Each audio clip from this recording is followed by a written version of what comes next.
చిత్తూరు జిల్లా చంద్రగిరి నియోజకవర్గంలో తుమ్మలగుంటలో పేదలు నిర్మించుకున్న ఇళ్లను అధికారులు కూల్చివేసిన విషయం తెలిసిందే. అయితే పేదలకు అండగా నిలిచిన తమతో దురుసుగా ప్రవర్తించిన పోలీసులపై తగిన చర్యలు తీసుకోవాలంటున్న నియోజకవర్గ టీడీపీ ఇన్ఛార్జ్ పులివర్తి నాని సతీమణి సుధారెడ్డితో మా ప్రతినిధి Kiran face to face.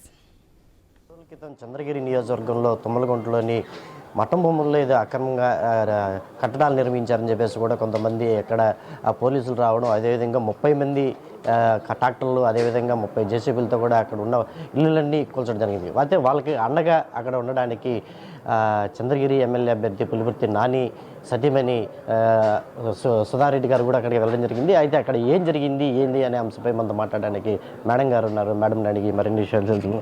Madam చెప్పండి మేడం, అసలు యాక్చువల్గా చంద్రగిరి నియోజకవర్గంలో తుమ్మలగుంట అంటేనే అంటే చంద్రగిరి ఎమ్మెల్యే జోరెడ్డి భాస్కర్ రెడ్డికి పక్కనే ఉన్నది. అంటే ఇప్పుడు ఎందుకు ఆ విధంగా కొట్టాలనే ఉద్దేశం వచ్చింది? కన్స్ట్రక్షన్లు కూడా జరిగాయి, కానీ ప్రస్తుతం ఇప్పుడు ఎందుకు జరగాల్సి వచ్చింది మేడం? కోడ్ అమలు అవుతుంది, వేల కోట్ల ఆస్తి, అక్కడ ఆక్రమణ జరగలేదు.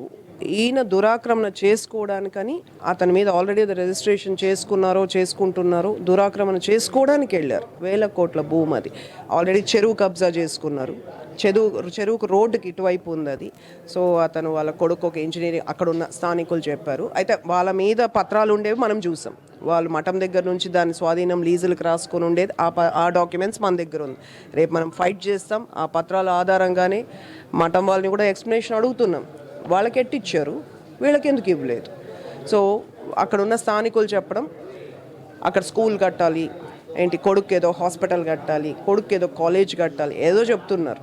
ఇంచుమించు 32 acres వీళ్ళ ఆధీనంలో ఉంది మఠం భూములు. సో మీరు ఆధీనంలో పెట్టుకోవడం, మీరు రిజిస్ట్రేషన్ చేసుకొని మీరు లీజులకు తీసుకున్నప్పుడు పేదవారు కూడా తీసుకోవచ్చు కదా.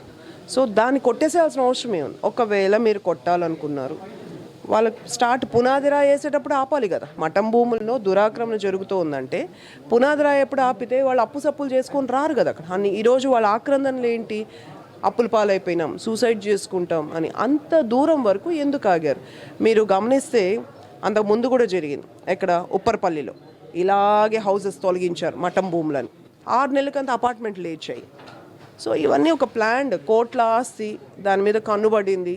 ఆల్రెడీ మీకు అడ్జసెంట్ రోడ్డుకు అవతల చెరువును కబ్జా చేశారు. చెరువుకి ఇటువైపు ఉన్న ఈ మఠం భూములు కబ్జా చేయాలి. సో మనం అక్కడ వెళ్ళింది, మీకు కబ్జా అనిపిస్తే నానిగారిని హౌస్ అరెస్ట్ ఎందుకు చేశారు? చీకట్లో కొట్టాలని ఎందుకు వెళ్ళారు? ఎమ్మెల్యే కుటుంబ సభ్యులపైన హౌస్ అరెస్ట్లు ఎందుకు లేవు? వాళ్ళు కొట్టేశాక స్పాట్కి ఎలా రాగలిగారు? నా మీద దాడి ఎందుకు చేశారు? నేను ఎందుకని ప్రశ్నించినందుకు నా మీద దాడి ఎందుకు చేశారు? ఈరోజు నాకు ఈ స్థితి ఎందుకు తెచ్చారు? ఎస్పెషలీ అక్కడ ఒక 300 మంది ఉంటారు పోలీసులు, అండ్ కొంచెం క్యాడర్ ఉన్న వాళ్ళు నా చుట్టూతల అంటే ఒక 30-40 మంది, లేడీస్ ఒక 20-30 మంది ఉంటారు. ఈ ఇద్దరు వ్యక్తులు మాత్రం దురుసుగా ఎందుకు ప్రవర్తించారు? నా మీద దాడికి ఎందుకు ఉసిగొలిపారు? అమర్యాదగా ఎందుకు ప్రవర్తించారు? అంటే ఆ రోజు నాని కూడా ఆ రోజు హౌస్ అరెస్ట్ చేసినట్టున్నారు మేడం. అంత పూర్తి పకడ్బందీగా వాళ్ళకి ముందుగా ఇన్ఫర్మేషన్ ఇచ్చిందా, లేకపోతే మీరు మాత్రం అక్కడ మిమ్మల్ని హౌస్ అరెస్ట్ చేసేదానికి ప్రయత్నించారు, లేకపోతే మీరు తప్పించుకొని అక్కడికి వెళ్ళినట్టు కూడా వార్తలు వస్తుంది? తప్పించుకునే కానీ ఈ మా ఇక్కడ ఉండే స్థానిక చెవిభాస్కర్ అన్నకి ఒంగోలు ఇది అన్నీ ఇచ్చి 2 మనీ గిఫ్ట్లు అవి ప్లానింగ్లో నన్ను మర్చిపోయినట్టున్నారు. లేడీ పోలీస్ రాలేదు, మెన్ వచ్చారు, మగవాళ్ళు పోలీసులు మాత్రమే వచ్చారు. సో వాళ్ళు నన్ను ఏ విధంగా నిలవరించలేరు. ఆడవాళ్ళు ఉన్నప్పుడే నన్ను పట్టుకోగలుగుతారు, ఆపగలుగుతారు. మగవాళ్ళు టచ్ చేసేది చట్టరీత్యా తప్పదు. సో నేను వెళ్ళగలిగాను. నాన్నగారు కూడా ఇంకా మీరు వెళ్ళండి అక్కడికి, నన్ను పంపట్లేదంటే మేము వెళ్ళాం. అలా ఆ రోజు ఉద్రిక్త వాతావరణం ఏర్పడింది. అదేవిధంగా పోలీసులు కూడా మేము మీదుగా దురుసుగా ప్రవర్తించారని చెప్పేసి కూడా అంటున్నారు. అసలు ఏం జరిగింది? అవును, నా ప్రశ్నలకు వాళ్ళ దగ్గర సమాధానాలు లేదు. మేము లైవ్ పెట్టాము, ప్రపంచమంతా చూస్తోంది. వాళ్ళ దగ్గర సమాధానాలు లేదు కాబట్టి నా మీద దాడి చేశారు, మా పిల్లల మీద దాడి చేశారు, ఫోన్లు విరగ్గొట్టారు, లైవ్ ఆపారు. మీకు అన్ని ఎవిడెన్స్లు ఉన్నాయి. సో ఇదే ఎవిడెన్స్లతోనే నేను ఎలక్షన్ కమిషన్ ఉమెన్ రైట్స్కి, హ్యూమన్ రైట్స్కి, ఉమెన్ కమిషన్కి అన్నిటికీ కంప్లైంట్ చేశాను. కలెక్టర్ గారికి, ఇప్పుడు ఎస్పీ గారికి కూడా నేను ఫిర్యాదు చేస్తున్నాను. వాళ్ళిద్దరి మీద చట్టపరమైన చర్యలు తీసుకోవాలని నా డిమాండ్. ఎవరు మేడం వాళ్ళు? ఎవరు వాళ్ళు అప్పుడు అయితే మనకు తెలియలేదు. అందరూ కొత్త వాళ్ళు, అంతకుముందు వాళ్ళు అనేది ట్రాన్స్ఫర్స్ అయినట్టుంది. అప్పుడు మనకు తెలియలేదు, కానీ వచ్చిన తర్వాత మళ్ళీ విజువల్స్ చూసి కనుక్కున్నాం. ఒక అతనేమో Maheshwar Reddy some east CI అన్నారు. ఇంకొక పొట్టిగా ఒక చాలా ఎక్కువ మాట్లాడేస్తున్నారు ఒక అతను. ఇద్దరు అతిథిగా మాట్లాడారు.